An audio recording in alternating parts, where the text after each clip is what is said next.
ایک پاک اور مقدس انسان جو خدا کے یہاں انبیاء اور رسول کی جماعت میں شامل ہیں، اور ان کا نام ایوب ہے۔ وہ دولت و ثروت اور کثرت اہل و عیال کے لحاظ سے بہت خوش بخت اور مالدار تھے، مگر وہ یکایک امتحان و آزمائش میں آ گئے، اور مال و متاع، اہل و عیال اور جسم و جان سب کو مصیبت نے آ گھیرا۔ مال و منال برباد ہوا، اہل و عیال ہلاک ہو گئے، اور جسم و جان کو سخت روگ لگ گیا۔ تب بھی انہوں نے شکوہ کیا نہ شکایت، بلکہ صبر و شکر کے ساتھ خدا کی جناب میں مصروف رہے، اور پاس ادب کا یہ عالم تھا کہ خدا سے یہ نہیں کہا کہ تو نے مصیبت میں ڈال دیا، کیونکہ ان کو علم ہے کہ تکلیف و عذاب گو خدا ہی کی مخلوق ہیں، مگر شیطانی اسباب ظاہر ہوتے ہیں۔ اس لیے کہا کہ شیطان نے مجھ کو تکلیف و عذاب کے ساتھ چھو دیا۔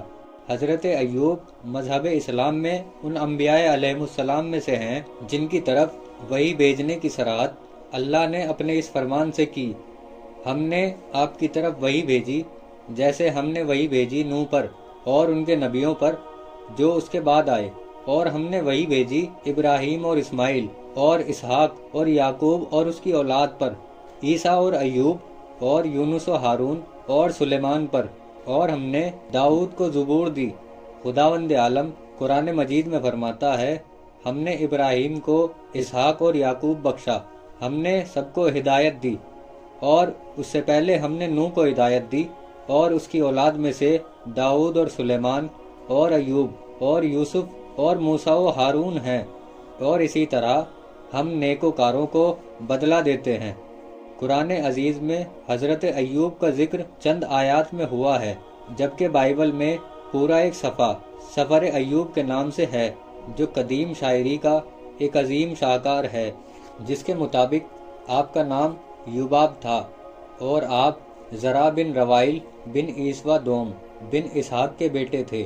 عیسوہ دوم اسحاق سے ناراض ہو کر اپنے چچا حضرت اسماعیل کے پاس چلے گئے، کیونکہ ان کے بھائی یعقوب نے اپنے باپ سے نبوت حاصل کر لی تھی۔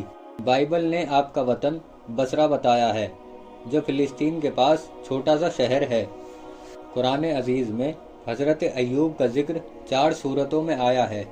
حضرت ایوب کے متعلق سب سے قدیم شہادت سفر ایوب کی ہے، یعنی وہ صحیفہ جو مجموعہ تورات میں ایوب کی جانب منسوب ہے، اور جس میں ان کی حیات طیبہ کے متعلق تفصیلی حالات درج ہیں۔ سفر ایوب میں تاریخی حیثیت سے ایوب کے بارے میں 2 باتیں بیان کی گئی ہیں۔ ایک یہ کہ وہ سرزمین اوز کے باشندے تھے۔ اوز کی سرزمین میں ایوب نام کا ایک شخص تھا۔ وہ شخص کامل اور راست باز تھا، اور خدا سے ڈرتا اور بدی سے دور رہتا تھا۔ دوسری بات یہ ہے کہ ان کے مویشی اور چوپایوں پر سبا اور بابلیوں نے حملہ کر کے لوٹ لیا تھا۔ اس سے یہ ثابت ہوتا ہے کہ وہ ان دونوں قوموں کے زمانہ عروج کے معاصر تھے۔ سفر ایوب کے ان 2 حوالوں کی وضاحت کے علاوہ ایک اور تاریخی مسئلہ بھی ہے، جس سے حضرت ایوب کے زیر تحقیق مسئلے میں مدد مل سکتی ہے۔ وہ یہ کہ تورات اور کتب تاریخ میں ایک نام یوباب آتا ہے۔ تحقیق کرنے والوں کا خیال اس کے متعلق یہ ہے کہ ایوب اور یوباب ایک ہی شخصیت کے 2 نام ہیں۔ دراصل عبرانی زبان میں یوباب کو اوب کہا گیا، اور یہی اوب عربی میں ایوب ہو گیا، لیکن اس تحقیق کے بعد یہ ظاہر ہو گیا کہ ایوب، یوباب اور اوب مختلف زبانوں میں ایک ہی شخصیت کے نام ہیں۔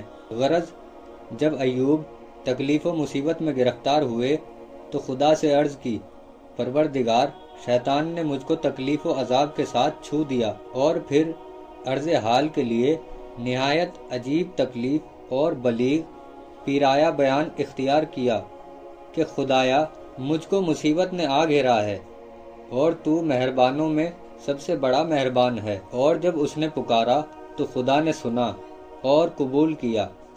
جو مال و متاع برباد ہوا اور اہل و عیال ہلاک ہوئے، خدا نے اس سے زیادہ اس کو بخش دیے، اور کہا: اپنے پاؤں سے ٹھوکر مار۔ ایوب نے ایسا ہی کیا، اور زمین سے چشمہ ابل پڑا، تو کہا: اس میں غسل کرو اور اس پانی کو پی لو۔ جب ایوب نے اس میں غسل کیا اور اس پانی کو پیا تو پہلے سے کہیں زیادہ جوان اور خوبصورت ہو گئے۔ اور یہ سب کچھ اس لیے ہوا کہ رحمت خدا کا ذاتی وصف ہے، اور اس لیے بھی تاکہ اہل بصیرت اور فرما بردار بندے اس سے نصیحت و عبرت حاصل کریں۔ اور پھر حضرت ایوب کے صبر و عبودیت کی تعریف کرتے ہوئے اس نے یہ کہہ کر ان کی عظمت کو چار چاند لگا دیے کہ اس میں کوئی شک نہیں کہ ہم نے ایوب کو بڑا ہی صابر پایا، وہ بہت ہی نیک بندہ اور ہماری جانب ہر حال میں رجوع ہونے والا تھا۔